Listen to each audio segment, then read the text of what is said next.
Hello दोस्तों, आप सभी का स्वागत है। दोस्तों, हमारे चैनल पर जेटेट की तैयारी शुरू हो चुकी है। तो आपको यहाँ पे रोज़ाना टेस्ट सीरीज़ मिलता रहेगा, प्लस जो भी इम्पोर्टेंट टॉपिक है वो आपको मिलता रहेगा। तो आज हम लोग कुछ इंपॉर्टेंट क्वेश्चंस को यहाँ पे डिस्कस करेंगे। दोस्तों, अगर आप पेड कोर्सेज लेना चाहते हो तो जेटेट का कोर्स शुरू हो चुका है, जिसका फ़ी 600 रुपीज़ है। इसमें आपको नोट्स मिलेगा, साथ ही साथ आपको रेगुलर क्लासेस मिलेगा। तो इस नंबर पर आप व्हाट्सअप कर सकते हो। इसके बाद आपको पेमेंट डिटेल्स भेज दी जाएगी। चलिए शुरू करते हैं आज का टॉपिक। तो हम लोग यहाँ पर 10 क्वेश्चंस को डिस्कस करेंगे। तो सबसे पहला जो हमारा क्वेश्चन है, इसमें कहता है कि वह अवस्था जब बच्चा तार्किक रूप से वस्तुओं व घटनाओं के विषय में चिंतन प्रारंभ करता है, वह कौन सा है। ठीक है, तो यहाँ पे 4 पॉइंट दिया गया है, 4 ऑप्शन दिया गया है। इसमें बताना है आपको कि कौन सा राइट आंसर है।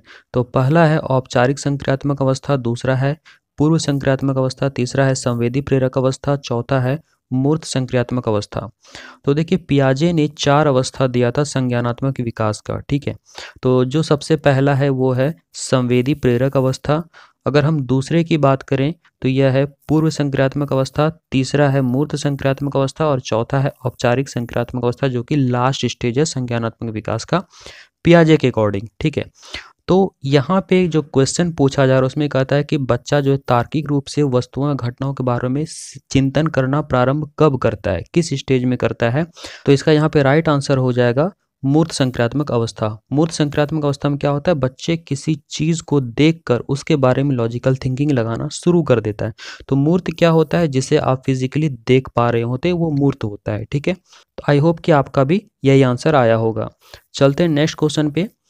देखिए, इसमें कहता है मन का मानचित्रण संबंधित है, यानी कि बच्चा जब अपने मन में किसी चीज़ को लेकर इमेजिनेशन करता है, किसी चीज़ का मन में चित्रण करता है, तो वो क्या होता है। तो सबसे पहला है साहसिक कार्यों की क्रिया योजना से है, दूसरा बोध बढ़ाने की तकनीक से है, तीसरा है मन की क्रियाशीलता पर अनुसंधान से है और चौथा है मन का चित्र बनाने से है। ठीक है, तो यहाँ पे अगर हम देखेंगे तो पहला है साहसिक कार्य। तो मन का चित्रण साहसिक कार्य है, ऐसा यहाँ पे कुछ भी नहीं। ये एक बच्चों का एक्टिविटी है जहाँ बच्चे अपने मन में किसी भी प्रकार का कुछ ना कुछ वो लॉजिकल एक्टिविटी कर रहे हैं। ठीक है, नेक्स्ट है बोध बढ़ाने की तकनीक। तो बोध बढ़ाने का ये कोई तकनीक नहीं है, जहाँ पे तकनीक वर्ड विल मिले उसे देखकर आप हटा दीजिएगा। ठीक है, नेक्स्ट है मन की क्रियाशीलता पर अनुसंधान से। देखिए, यहाँ पे क्या हो रहा है, जब बच्चा किसी चीज़ के बारे में मन में चित्रण कर रहा है, किसी चीज़ के बारे में इमेजिनेशन कर रहा है कि वो चीज़ कैसे क्या है, तो वो क्या कर रहा है, मन की क्रियाशीलता पर वो क्या कर रहा है, तो अनुसंधान कर रहा है, रिसर्च कर रहा है। ठीक है,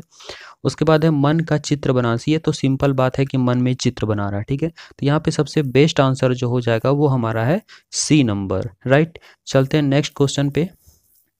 देखिए, इसमें कहता है विशेष रूप से प्राथमिक स्तर पर विद्यार्थियों की सीखने संबंधी समस्याओं को संबोधित करने का सबसे बेहतर तरीका क्या है। तो यहाँ पे देखिए, प्राथमिक स्तर पर कहा गया है कि विद्यार्थियों के सीखने संबंधी समस्याओं को संबोधित करने का सबसे बेहतर तरीका। तो सबसे पहला है महंगी व चमकदार सहायक सामग्री का प्रयोग करना, दूसरा है सरल और रोचक पाठ्य पुस्तकों का प्रयोग करना, तीसरा है कहानी कथन पद्धति का प्रयोग करना और चौथा है और क्षमता के अनुरूप विभिन्न शिक्षण पद्धतियों का प्रयोग करना। तो पहला में देखिए महंगी है, तो ये एक निगेटिव वर्ड है, इसे देखकर आप हटा देंगे। नेक्स्ट है सरल और रोचक पाठ्य पुस्तकों का प्रयोग करना।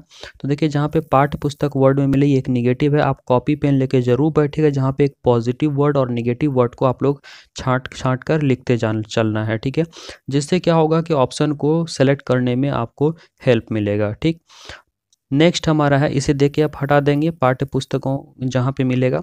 नेक्स्ट है कहानी कथन पद्धति का प्रयोग। देखिए, जब कहानी कथन पद्धति का प्रयोग होगा, इसमें बच्चा क्या होता है, पैसिव हो जाता है। ठीक है, बच्चा इंटरटेन करता है लेकिन बच्चा क्या होता है, पैसिव होता है। तो अगर हम मेथड का बात करें तो कहानी कथन विधि प्रयोग जो है बहुत ही अच्छा नहीं होता है, तो ये हमारा क्या होगा, नेगेटिव हो जाएगा। तो यहाँ पे अगर हम गौर करें डी नंबर पे, इसमें देखिए कहा था अक्षमता के अनुरूप, यानी कि लर्निंग डिसेबिलिटीज़ जो बच्चों में होता है उसके अकॉर्डिंग, यानी बच्चों में जो भी इंडिविजुअल डिफरेंसेस होता है उसके अकॉर्डिंग अगर शिक्षण पद्धति को अपनाया जाए या उसका प्रयोग किया जाए तो वो ज़्यादा बेटर होता है। ठीक है, तो यहाँ पे राइट आंसर क्या हो जाएगा हमारा, डी नंबर। चलते हैं नेक्स्ट क्वेश्चन पे।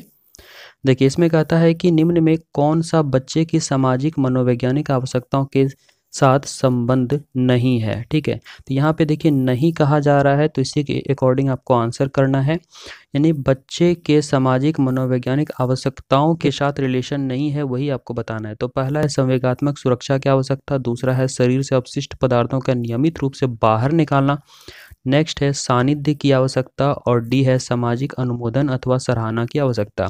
तो यहाँ पे जब आप गौर करेंगे ए पर, सी पर और डी पर, यहाँ पे कहीं न कहीं बच्चों को मॉरल सपोर्ट मिल रहा होता है सामाजिक रूप से। ठीक है, अगर हम बी का बात करें तो यहाँ पे शरीर से अपशिष्ट पदार्थों को निकालने की बात हो रही है, इसका कि सामाजिक मनोवैज्ञानिक आवश्यकताओं के इससे कोई संबंधित नहीं है। तो यहाँ पे राइट आंसर क्या हो जाएगा, तो बी नंबर। ठीक है, चलते हैं नेक्स्ट क्वेश्चन पे।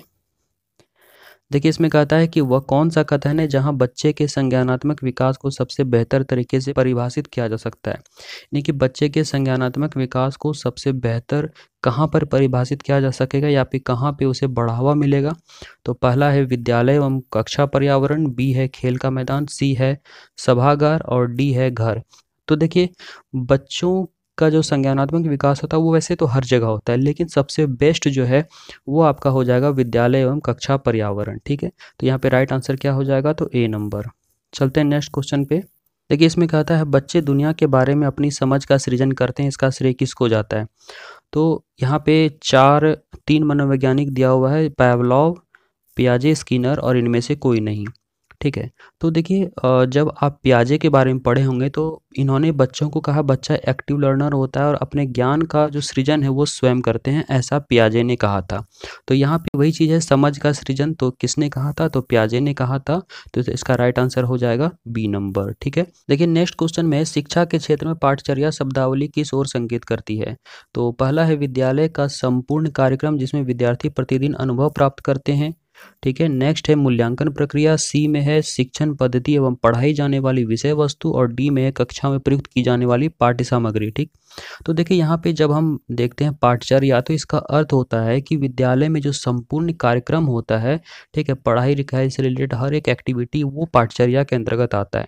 तो यहाँ पे हमारा राइट आंसर हो जाएगा ए नंबर, विद्यालय का संपूर्ण कार्यक्रम जिसमें विद्यार्थी प्रतिदिन अनुभव प्राप्त करते हैं। राइट, चलते हैं नेक्स्ट क्वेश्चन पे। देखिए इसमें क्या कहता है, निम्न में किसने कहा है कि शिशु अपने एवं अपने संसार के बारे में अधिकांश बातें खेल के माध्यम से सीखता है। तो किसने कहा है, तो यहाँ पे क्रो एंड क्रो है, जॉन डीवी है, गेसल है और स्ट्रैंग है। ठीक है, तो इसका यहाँ पे राइट आंसर हो जाएगा डी नंबर। ठीक है, चलते हैं नेक्स्ट क्वेश्चन। विकास कभी ना समाप्त होने वाली प्रक्रिया है, यह विचार किससे संबंधित है। तो विकास जो है कभी समाप्त नहीं होता, जैसा कि आप सभी को पता है कि विकास जब बच्चा गर्भ में रहता है उसी समय से शुरू हो जाता है और जीवन पर्यंत यह चलते रहती है। ठीक है, तो यानी निरंतरता का सिद्धांत है या फिर अंतः संबंध का सिद्धांत है, अंतःक्रिया का सिद्धांत है या फिर एकीकरण का सिद्धांत है। ठीक है, तो विकास कभी ना समाप्त होने वाली प्रक्रिया यानी क्या है, निरंतर चलती रहती है। तो जब आप वर्ड को पकड़ेंगे तो आप इजिली वे में चीज़ों को समझ सकते हैं। तो यहाँ पे राइट आंसर क्या हो जाएगा, तो निरंतरता का सिद्धांत यानी कि ए नंबर। चलते हैं नेक्स्ट क्वेश्चन। चलिए इसमें कहता है निम्नलिखित में से किस अवस्था में बच्चे अपने समवयस्क समूह के सक्रिय सदस्य हो जाते हैं। तो बच्चे कब अपने समवयस्क समूह के सक्रिय सदस्य होते हैं, तो आप अगर पढ़े होंगे सभी अवस्थाओं के बारे में तो आपको भली भांति पता चल गया होगा। तो सबसे पहला क्या होता है, शैशवावस्था, फिर होता है पूर्व बाल्यावस्था, फिर होता है उत्तर बाल्यावस्था, सबसे लास्ट में होता है किशोरावस्था। 3 मुख्य अवस्था होता है, बाकी स्टेजेस तो बहुत सारे हैं। तो यहाँ पे अगर बच्चे के सक्रिय सदस्य होने की बात अगर हो रही है समूह में, तो ये राइट आंसर हो जाएगा किशोरावस्था में। ठीक है, यानी किशोरावस्था में बच्चे जो है समवयस्क समूह के सक्रिय सदस्य होते हैं। राइट, इसे गैंग एज भी कहा जाता है। दोस्तों आपने कितना स्कोर किया ये जरूर बताइएगा, और चैनल पर पहली बार आए तो सब्सक्राइब करके बेल आइकन दबा लीजिएगा। और अगर आप कोर्स ज्वाइन करना चाहते हैं तो इस नंबर पर आप व्हाट्सअप करें, इस पे आपको पेमेंट डिटेल्स भेजा जाएगा जिसमें आप ये पेमेंट करके आप हमें स्क्रीनशॉट भेजेंगे तो आपको इस कोर्स में ज्वाइनिंग मिल जाएगी और अपनी तैयारी को आप बेहतर कर सकते हैं। धन्यवाद।